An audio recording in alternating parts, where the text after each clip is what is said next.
수고하고 무거운 짐진 자를 주님이 부르십니다. 도대체 누가 수고하고 무거운 짐진 자일까? 일단은 이 사실을 우리가 사람들 말하면 예수님 믿지 않는 사람도 다 나름대로 말을 해요. 그래서 교회가 믿지 않는 자들에게 복음을 전도할 때 잘 쓰는 표현 중 하나가 이 부분이에요. 수고하고 무거운 짐진 자가 다 내게 오라. 내가 너희를 쉬게 하리라. 사람들 앞에 이 성경 구절을 잘 인용하는 까닭은 실제 사람들이 다 말을 안 해도 수고하고 무거운 짐을 지고 가는 인생살이를 하고 있기 때문에 그래요. 겉보기에는 단단해 보여도, 겉보기에는 밝게 보여도, 속에는 다 아픔이 있어요. 그것은 누구나 위로하는 말을 듣기 좋아하는 사람에서 큰 거죠. 누구나 다 상처가 있고, 그래서 위로하는 말을 하면 사람들 좋아해요. 주님께서 수고 무거운 짐진 자들아 이렇게 부르실 때는 그것은 일단은 보편적으로 인간이 살아가는 삶의 어려움과 낙심과 그 모든 절망의 모습을 보고 주님이 그들 향해서 수고 무거운 짐 자를 이렇게 부른 것이라고 볼 수가 있겠죠. 그런데 단순히 살아가는 모습 하나만 갖고 이해할 수 아니에요. 더 근본적인 게 있어요. 왜냐하면 인생이 왜 예외 없이 수고하고 무거운 짐을 지고 사는 것일까? 이렇게 생각해 보게 되면 나의 짐 하나를 나에게 덜어준다는 걸 해결되지 않는 아주 중요한 인류 자체 문제가 있기 때문입니다. 성경은 인간의 문제가 하나님의 거룩한 뜻을 거스른 죄아니다 이렇게 말씀하시거든요. 결국 죄의 문제예요. 여러분은 오래 살고 싶죠? 그렇다고 얘기해야 하겠죠. 얼마나 오래 사느냐, 어떻게 오래 사느냐, 이게 중요하겠지만, 그러나 생명을 다 사람에게 아끼기 때문에, 육체의 생명을 다 아끼죠. 그렇기 때문에 우리가 오래 살고 싶은 마음을 갖는 건 당연한 일이죠.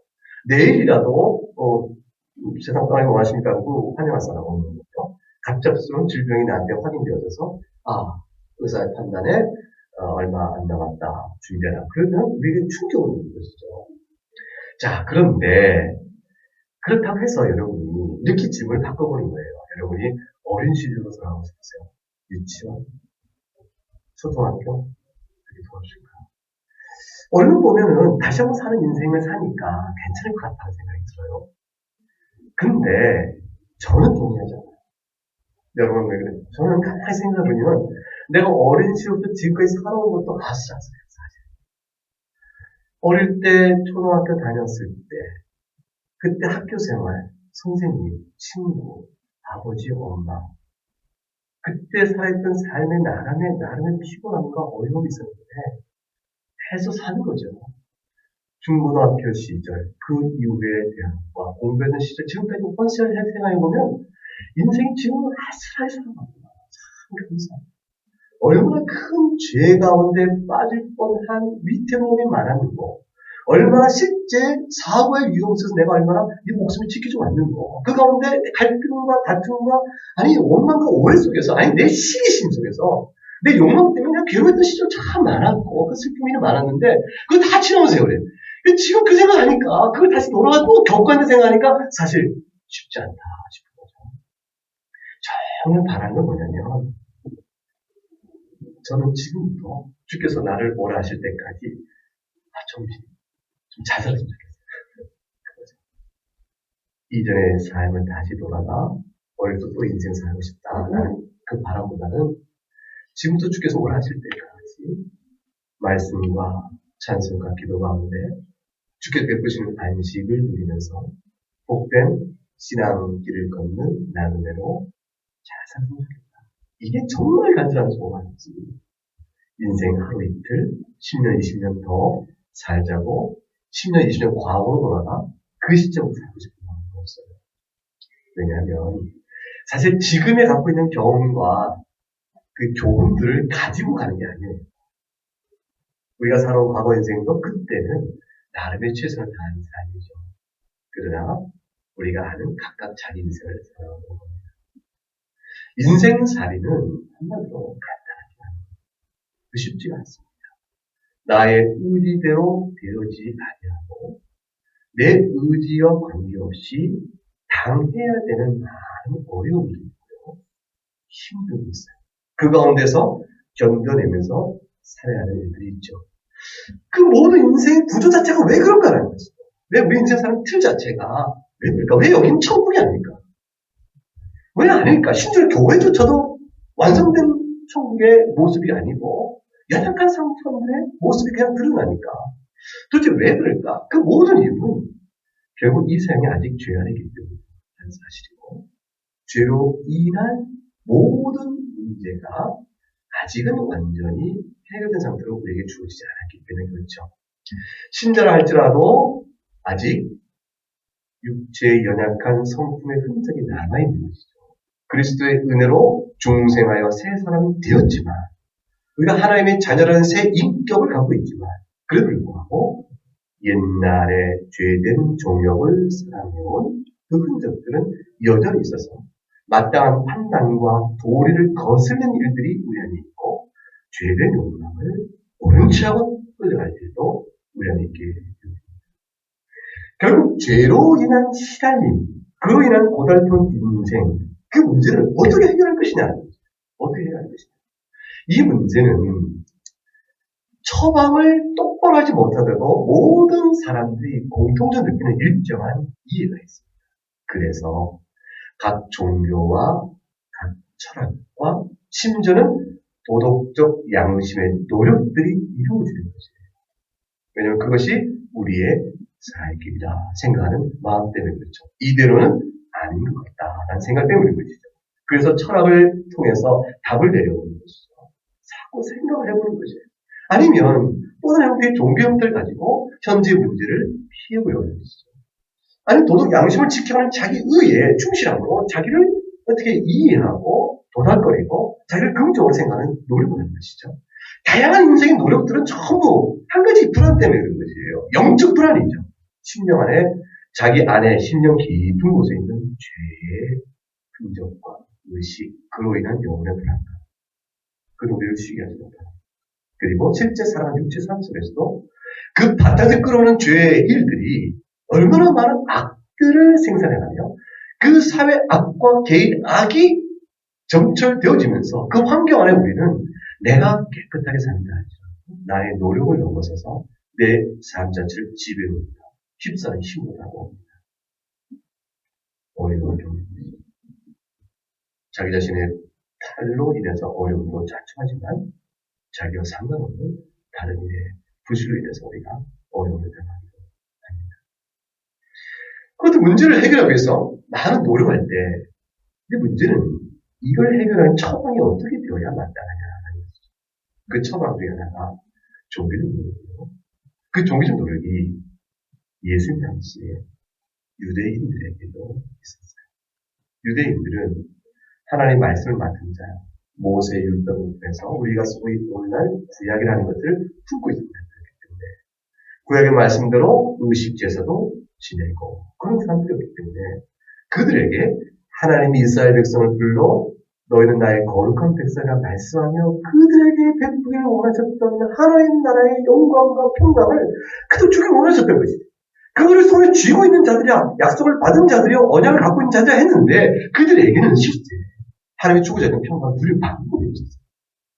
무엇인가 잘못되었던 것입니다. 그 무엇인가 잘못된 것이 커다란 짐이 수고와 무거운 것으로 눌려지고 있었어요. 그러니까 이스라엘 전체적으로 커다란 어둠과 짙은 구름 같은 것이 짓누르고 있었다. 성경은 들고 있으나 성경의 빛이 그들 심령과 그 사회에 역사하지 못하고 있었다. 이렇게 봐야 되겠죠.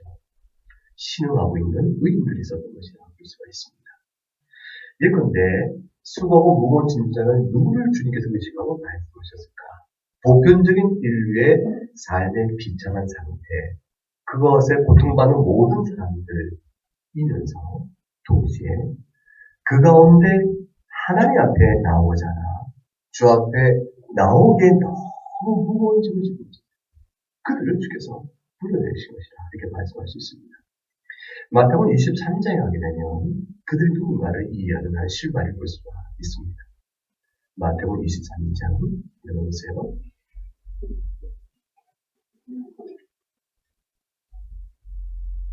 23장 2절부터 4절까지 말씀을 한번 읽어보겠습니다. 서기관들과 바리새인들이 모세의 자리에 앉았으니 그러므로 무엇이든지 그들이 말하는 바는 행하고 지키되 그들이 하는 행위는 본받지 말라.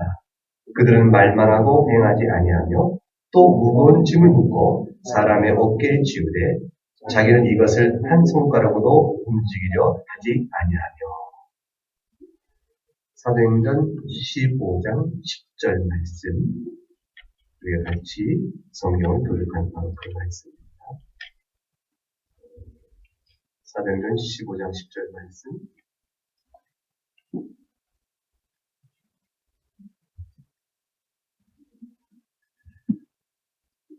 그럼 읽어보겠습니다. 그런데 지금 너희가 어찌하여 하나님을 시험하여 우리 조상과 우리도 능히 매지 못하던 멍에를 제자들에게 두렸냐. 이스라엘 백성들에게 드리워진 수고하고 무거운 짐 가운데 하나가 바로 이 부분이었습니다.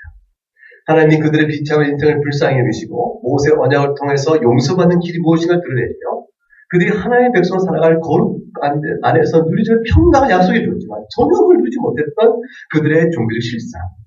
그 종교적 실상의 간단한 이유가 뭐였냐면 마태복음 23장에 나온 그대로 서기관과 바리새인들이 모세의 자리에 앉아서 묵은 짐을 묶어 사람 어깨에 치웠다라는 게 있어요.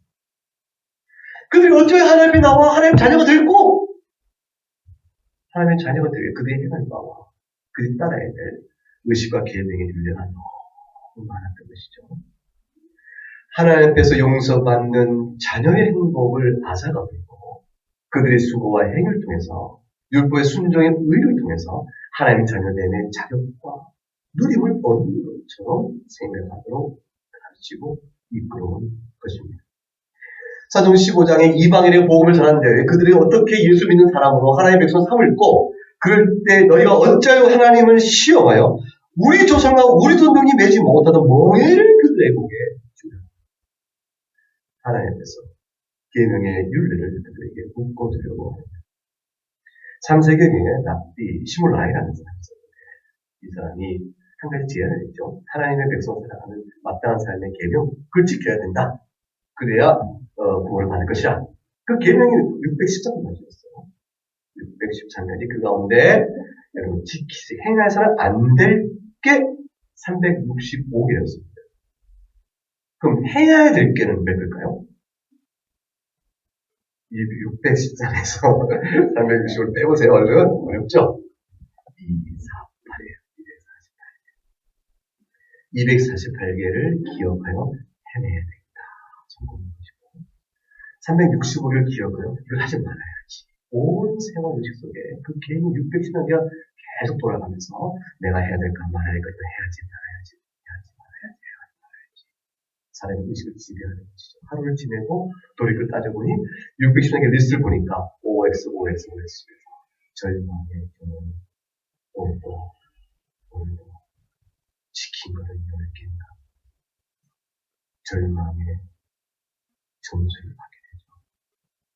어떻게 그렇게 살 수 있을까? 어떻게 하나님의 자녀라고 그렇게 성공할 수 있을까? 그게 구원의 기름을 받을 수 있을까? 도대체 그 랍비 시므라이 무슨 생각을 한 것인가? 자체 유대교 안에서도 반발이 나고 반론이 나죠. 그래서 그것이 통일된 모든 유대인들의 공통된 인식은 아니었어요. 근데 원리는 같았어요. 그들이 그럼에도 불구하고 스스로 살 수 있다 생각해서 딱 한 가지 방법밖에 없는 것이죠. 그것은 뭐냐면 비교 우위예요. 자네는 몇 개 맞았네. 100개인가 나는 이 사람은 200개예요. 자네는 나보다 절반밖에 못했고 난 자네보다 2배는 어려운데 다른 이에 비해서 자신들의 하나님의 한 열심과 그 가치를 부여 자기 의롭다고 하는 상대적 의 외에는 자기를 달리 다른 방법이 없는 것이죠. 그리고 못한 게 많은가 잘한 게 많은가. 그래서 남들보다 우위에 있을 뿐더러 내가 나를 돌아보니 그래도 600신앙에 대해서 내가 400개는 행했고 200신앙에는 못했다. 잘하게 더 많지 않을까. 순종이 많으니 주께 순종의 가치를 인정하실 것이다. 그것이 결국 자신에게 자기를 달래는 의미가 됩니다. 부인할 수 없는 죄, 악인을 향한 증오심과 살인의 혈기를 품고 있지만 좋아하는 친구들과는 웃음과 관대와 용납을 지니면서 이웃을 사랑했다 생각하고 자기를 달랬던 방법에는 없는 겁니다. 주님께서 경주를 미워해서 사진 한잔 할 때 그 외식과 자기 포장에 그것이 다 산산조각지는 것이죠. 너희가 마음으로 음력을 품으면 이미 가능한 것이라. 말씀 속에 내가 순종을 더 많다라는 것, 나보다 더 옳다라고 생각했던 그 자기 포장의 의의가 산산조각이라는 것이죠. 견딜 수가 없어요. 예수에 오르면 자기는 영원한 진노 아래 있는 자가 되어집니다. 우리가 살려면 예수가 죽어야 자가 되는 것입니다. 누가 살 자가 되는 것인가? 삶과 죽음의 치열한 투쟁이 벌일 수밖에 없게 된 것이죠. 주님께 말씀하시기를 너희는 손가락 하나 까딱하지 않으면서 무거운 계명을 저들의 어깨 위에 짊어지게 했다. 이 일의 고통을 루터가 깨달았다. 루터는 아우구스틴은 수도였습니다.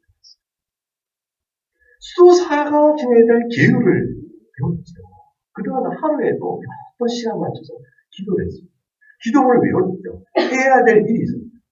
수도사에게는 엄격한 행동 규범이 있었어요. 그 행동 규범대로 살아가면서 자신의 하나님 앞에 의인된 됨을 드러내기 위해서 얼마나 많은 애를 쓴지 모릅니다. 예수 그리스도의 용서의 은혜에 따라 내가 하나님의 자녀가 되었은지 어찌 살고? 라는 질문이 그들에게는 내가 내 안에 있는 부패와 죄된 문제를 어떻게 해결할 거라는 문제로 들어왔습니다. 그 내가 어떻게 하나님의 계명을 지킬 거라는 것은 내 죄사함에 대한 이유를 제시하는 거였어요.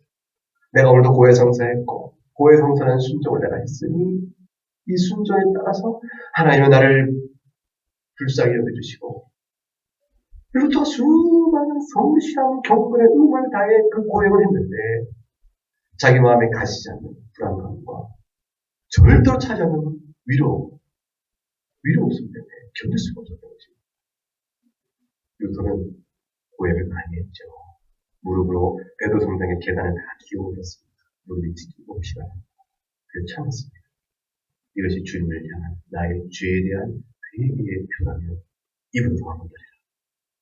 그랬는데 고행을 통한 육적 아픔을 통한 회개에 불구하고 변치 않는 자신 마음의 죄수로움을 피할 수가 없게 된 것이죠. 예수 그리스도께서 우리를 죄로부터 자유케 하시고 우리 영혼을 평안 가운데 부르신다는 것이 도대체 무엇인지에 대한 맛, 행복, 즐거움을 원하던 것입니다. 그 종교개혁에 대한 이유가 경험적 동기가 나타납니다. 재밌는 일이라고 했어요. 여러분, 미국 교인들은 이미 가지고 있는데 지평선에서 나왔던 번역에 나온 책이 교회와 신학이라는 책입니다. 웨스민스터 신학교 미국에 있는 한스만 교수가 쓴 책이 번역되어 나왔죠. 그 책을 선물을 받은 분들은 읽으셨을 거라고 믿는데 지금 제가 하는 얘기가 어디쯤에 나온지 아실 거예요. 그 책 중간쯤 가게 되면 그 웨스민스터 신학교의 신학생, 장로교 신학생이죠. 그 신학생이 여행 갔다 오는 길에 비행기를 탔는데 비행기 바로 자기 옆자리에 꽤 유명한 추기경이 앉게 됐대요. 오늘 보면 바로 안에 지명도가 있으니까 하고 서로 이제 인사를 나누고 여행 비행기 안에서 재미난 얘기를 유쾌하게 하고 왔다 이렇게 돼 있어요. 유쾌하게 얘기를 하고 왔다. 그런데 그래서 제가 궁금한 거죠. 아니 장로교 계시교 신학생이 캐톨릭 추기경을 만나서 무슨 얘기가 이렇게 유쾌했을까? 교리 다툼하고 문제가 있지 않았을까 싶은데 뭐 재미난 얘기를 했어요. 그 얘기 얘기 나옵니다. 그런데 그 마지막에 이렇게 물어봅니다. 그런데 추기경은 구원을 확신합니까? 추기경의 대답이 이렇게 되죠? 아닙니다. 사람은 누구라도 구원을 확신할 수가 없습니다. 천주교의 교리에 따른 정확한 진술, 솔직한 고백이에요. 천주교는 구원 확신을 불가능하게 생각합니다. 그래서 실제로 천주교가 종교개혁의 반동으로 자신들이 모여서 회의를 했는데 그 회의가 유명한 트렌트 종교회의입니다. 그 종교회의의 내용 속에 보게 되면 구원을 확신한다고 가르치는 자들에게 저주가 있을지 정하고 저주 선언을 그렇게 불렀습니다. 그들 생각 생각에는 인간이 죄가 어디기 때문에 고해 속사를 하고 그 고해 속사한 거에서 사죄의 선언을 받고 사죄의 선언을 받을 때 자기가 속상이라고 말해요. 자기 죄된 값을 일정한 치르는 일들이 요구받게 되고 그 치르는 것에서 자신의 죄값을 좀 지우고 하는데 이 일들이 얼마나 온전하게 이루어졌는가에 대해서 누구도 확신할 수 없는 것이죠. 그날 이뤘을 때 하나님께서 나의 죄값을 얼마나 치우시고 내가 행한 선행을 얼마나 값을 치우셔서 얼마만큼 나에게 고난과 죄값을 치르는지를 말해 줄 줄 하나님이 판단하실 텐데 누가 이미 사람이 알아서 자기가 나 용서받았다고 말할 수 있겠냐. 사람에게는 구원을 주실 수 없다. 그게 주장. 천주교의 가르침입니다. 여기에서 성경의 그리스도 안에 주는 위로에 대한 참된 평가에 대한 오해가 있습니다.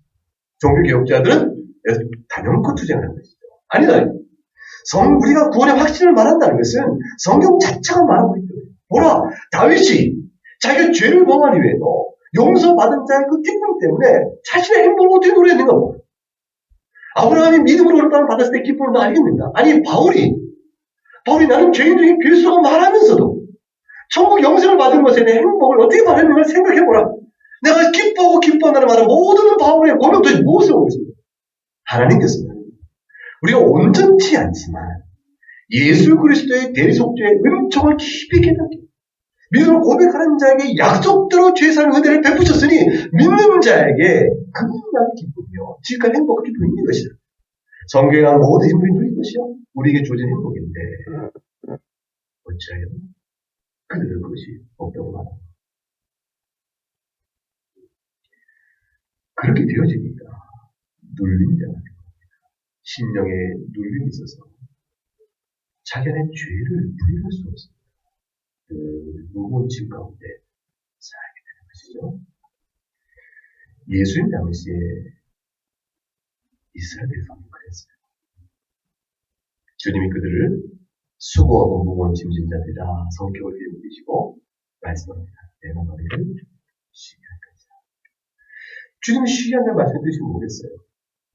너희가 지은 모든 범죄로 인한 죄의 책임을 사할 것이요.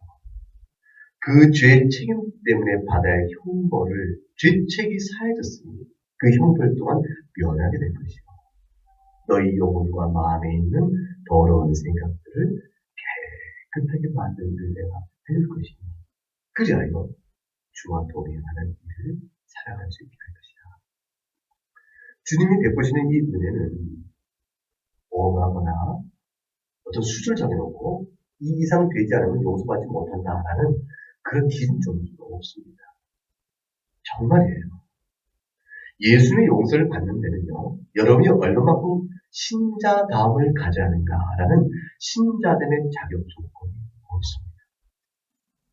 여러분이 중요한 것은 참된 믿음으로 죄인식을 고백하고 그리고 그리스도 외에는 내가 살 길이 없다는 사실을 참된 마음으로 고백하느냐. 이게 진정함이 있는 것이지. 여러분이 얼마만큼 훌륭한 신자인가, 얼마만큼 여러분이 자격적으로 갖춘 신자인가, 소위 그것에 따라서 점수를 매겨 그 점수에 따라 몇 점에서 합격이 아니면 아니다 이런 식으로 구분하는 예수님 편이십니다. 그냥 어떤 죄라도 아무리 많은 죄라도 아무리 심한 죄라도 정말 주 외에는 용서의 은혜가 없다는 생각이 앞으로 나오면 놀라운 일이 벌어지는 것이에요. 그대로 살아가서 그 은혜가 아니면 제법 교양과 양심을 살아왔다는 그 누구도 구원받지 못합니다.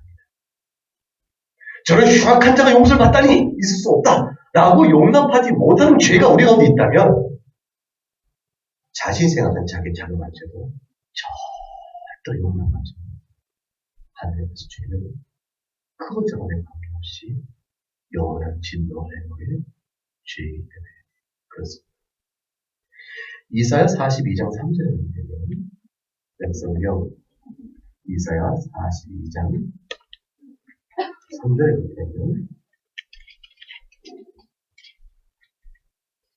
몇 쪽인가요? 1018쪽인가요? 네. 어떤 성경은 1161쪽, 어떤 성경은 1018쪽, 두 쪽이 다 되네요. 1161쪽이거든요. 어떻습니까? 이사야 42장 3절 말씀 한번 같이 읽어보겠습니다. 상한 갈대를 꺾지 아니하며 꺼져가는 등불을 끄지 아니하고 진실로 정의를 시행할 것이며. 이게 참 중요한 말씀, 힘들어되는 말씀. 갈대가 상했다? 이 상할 때 뒀다 뭐하는가? 꺾어버려라. 등불이 시들시들 꺼져가는구나. 그 등불 또한 뭐나? 꺼버려라. 절대 좀 그러신 게 아니라. 실제로 등불인데 연약하면서 그 심도 받으시는 것이죠. 갈대가 상했다도 그 갈대를 잡아주시는 거예요. 우리가 비록 연약하지만 온전치 못해서 허물이 많지만 주 앞에 나오면 주께서 풀어주십니다. 죄값을 치르기 위하여 우리가 어떠한 인물인가를 드러내 우리의 경건의 무게를 따라서 경건의 무게가 이만큼이니 너의 죄값을 치료만 하겠다. 경건의 무게가 그만 가벼우니 너는 칠 수 없다. 이렇게 말씀하시는 분이 아니라는 거예요. 주님은 용서하십니다. 하나님은 용서하세요.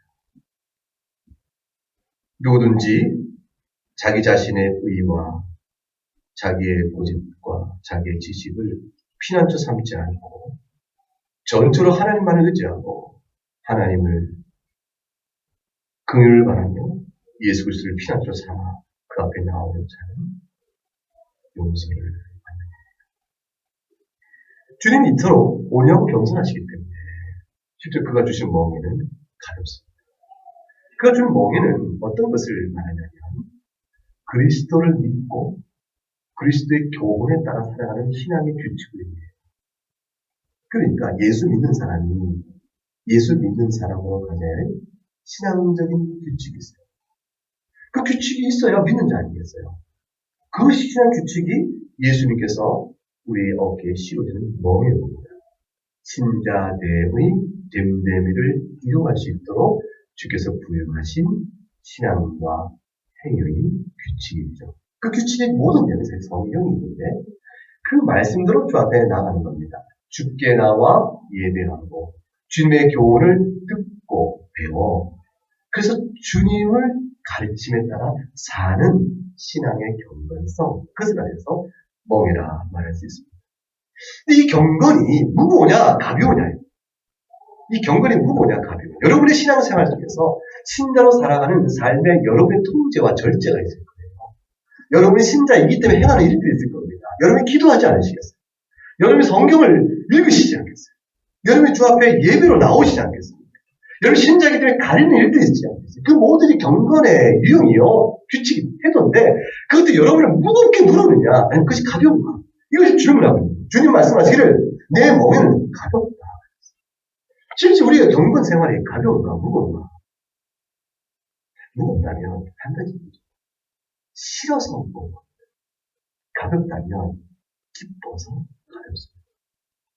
보세요. 우리가 하나님 자녀된 것이 우리가 주 앞에서 먼저 행하여 하나님의 자녀로 나간 겁니까? 아니면 하나님께서 우리를 사랑하여 불러내심으로 주의 자녀가 된 겁니까? 하나님의 은혜로 되어진 것입니다. 주님의 은혜로 우리가 하나님의 자녀가 되었습니다. 받은 은혜 때문에 감사로 나가는 경건이 어째요? 무겁고 받은 은혜 때문에 드리는 감사가 어찌 무겁고 여러분 감사를 표할 때 무거워요. 가벼워요.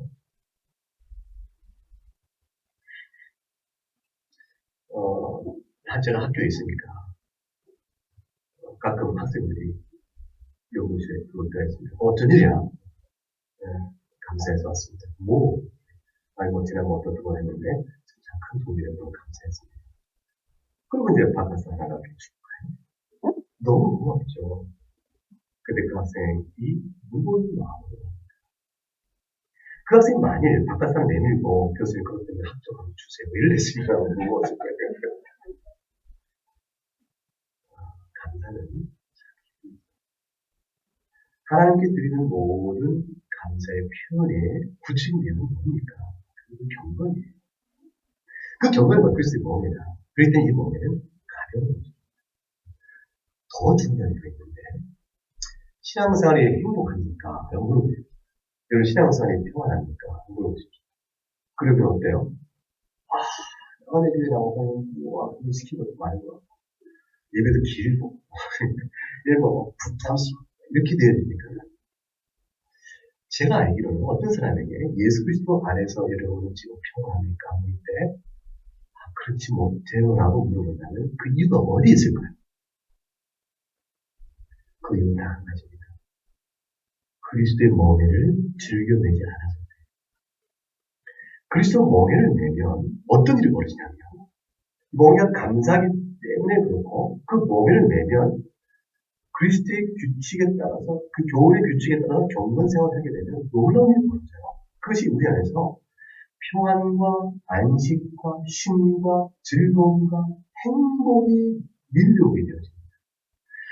그리스도인이 행복한 것은 경건 생활을 통해 얻는 것이지, 그리스도인이 행복하지 않은 것은 경건 생활을 하지 않기 때문에 그런 것이지, 경건 생활처럼 멍해하던 누르고 인해서 행복을 못 느끼는 신앙생활이라고 있을 수가 없습니다. 반대예요. 경건 생활을 미루고 죄된 생활을 따라가고, 새 사람의 생활을 미루고 옛 사람의 생활을 쫓아가고 싶습니다. 내가 하나님의 의의 부르심을 외면하고 성령의 기도와 부르심을 외면하고 죄의 정욕과 육신의 정욕에 따라 살아가고 싶다. 육신의 정욕에 따라 사는 신자가 영원히 평안할까? 아니라.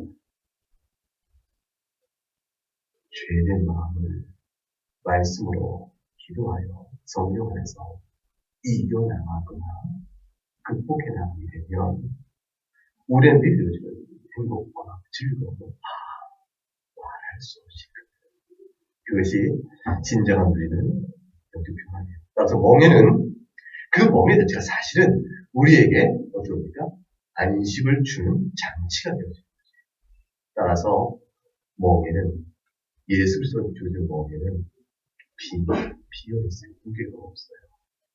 아예 없는 것 같습니다. 그 자체 안에서 살아가는 우리 삶의 즐거움이 됩니다. 그래서 다윗은 이렇게 얘기했잖아요. 성경을 읽으면서 주의 말씀이 손이 꿀보다 낫다 라고 말합니다. 그 행복을 알고 있기 때문에 그런 것이라고 말할 수 있습니다. 우리가 멍에를 얻고 그리스도 안에서 쉼을 얻는다는 것은 그리스도의 멍에를 대신하여 낸다는 것을 뜻하고, 참된 그리스도가 약속하시는 안식과 쉼, 신자로서 살아가는 삶을 통해서 주어지는 것이라 하는 생각을 잊지 말아야 합니다. 자, 그렇다면 결국 이 주께 주시는 평안과 안식을 누리기 위해서 해야 될 주님의 첫 번째 요구는 뭐냐면 주께로 오라는 거예요. 내게로 오라 했습니다. 주님께 나아가야 얻는 평안이에요. 자, 묻겠습니다. 예수님께 나아간다는 말이 뭐예요? 어떻게 해야 나가요? 어디 계신데 주님께 나간다는 것은 예수를 믿는 것을 뜻합니다. 예수를 믿는 걸 뜻해요. 예수께 나아간다는 것은 예수를 믿는 걸 뜻하니 요한복음 6장 35절을 찾아보세요. 요한복음 6장 35절.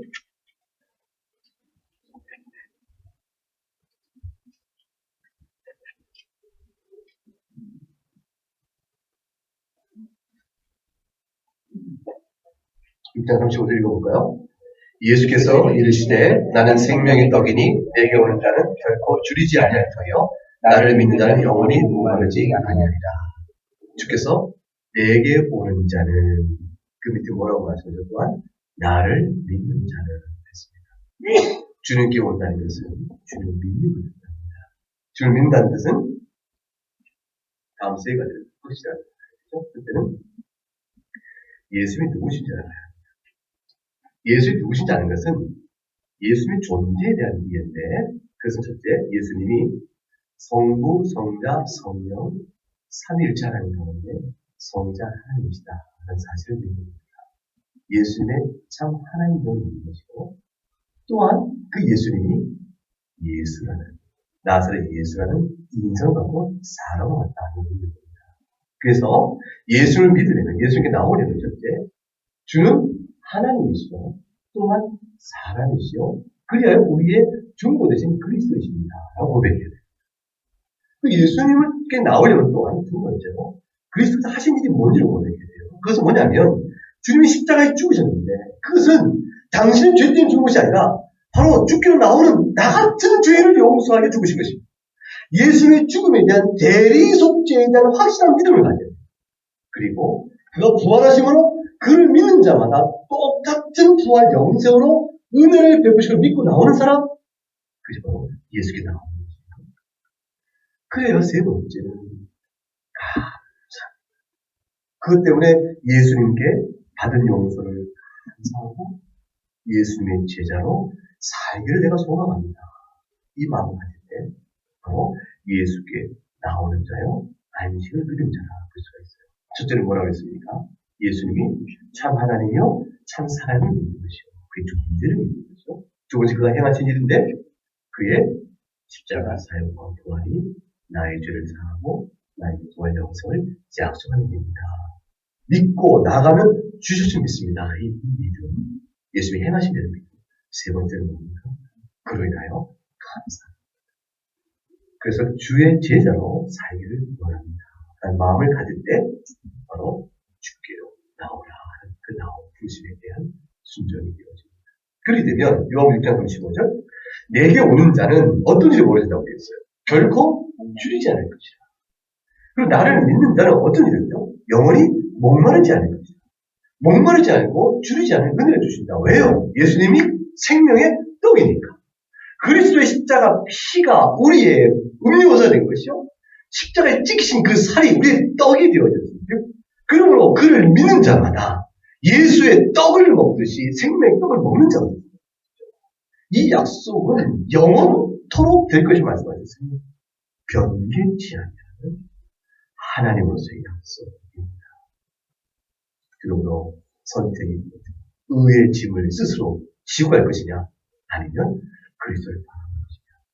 의의 짐을 스스로 짊어지면서 낙심과 절망의 수렁에 빠질 것이냐 아니면 낙심과 수렁에 빠진 우리를 향해 내미시는 그리스도의 보복의 손길을 잡고 나오는 것이냐.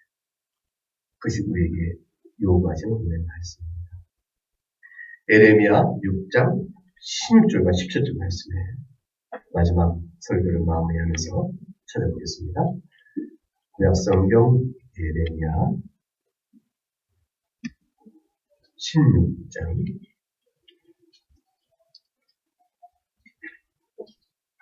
6장입니다. 죄송합니다. 여기서 6장 16절과 17절 말씀 같이 읽습니다. 여호와께서 이와 같이 말씀하시되 너희는 길에 서서 보며 옛적 길 곧 선한 길이 어디인지 알아보고 그리로 가라. 너희 심령이 평강을 얻으리라 하나 그들의 대답이 우리는 그리로 가지 않기로 하였으며 내가 또 너희 위에 화수분을 세웠으니 나팔 소리를 들으라 하나 그들의 대답이 우리는 듣지 않겠노라 하였다. 사랑하는 여러분, 선한 길이 어딘지를 하나님께서 보여주십니다. 그러면 너희 심령이 평강을 얻을 것이라 말씀했습니다. 근데 이스라엘은 대답했습니다. 아니라 그리고 가지 않겠노라. 하나님께서 파수꾼을 세웠습니다. 경계의 나팔을 부르라고 하셨습니다. 파수꾼의 나팔을 붑니다. 온 이스라엘 들으라! 살 길이 여기다! 그들이 대답합니다. 듣지 않겠다. 스스로 짐을 지고 가겠다. 그들이 선택한 길입니다. 오늘 예수님께서는 내게 갑니다. 말씀하십니다. 그래야 쉼을 얻는다. 말씀하십니다.